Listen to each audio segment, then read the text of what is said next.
আল্লাহ যার উসিলায় আমার রিজিকের ব্যবস্থা কইরা দেয়, তারে কি আদর যত্নে না রাখলে চলে? চলে না।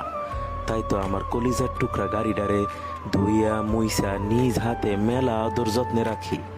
আমার গাড়িটার গায়ে একটা টোকা লাগলে মনে হয় যেন আমার কলিজায় আঘাত লাগছে। ছোটবেলা থেকে আমার স্বপ্ন ছিল চেয়ার কোচ চালামো। আজকে সেই স্বপ্ন পূরণ হয়েছে। আমার গাড়িটারে এত যত্ন করি কেন জানেন? কারণ গাড়িটা আমার অনেক লক্ষ্মী গাড়ি। গাড়িটারে ধুইয়া মুইসা পরিষ্কার রাখলে নিজের মনটাও অনেক ফ্রেশ থাকে। এই গাড়িটারে আমি অনেক ভালোবাসি, তাই ওরে অনেক আদর সোহাগে রাখি।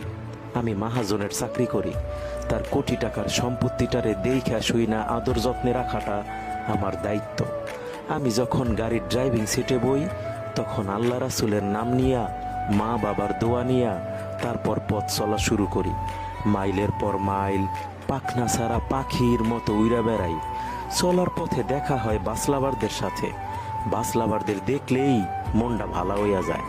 আঁকাবাঁকা রাস্তা, ছোট ছোট কালভার্ট, বিশাল আকারের সেতু, বাজারঘাট পাড়ি দিয়া গন্তব্যে ছুইটা যায়।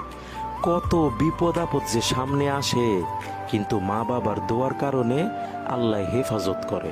আপনাদের সকলের কাছে দোয়ার দরখাস্ত।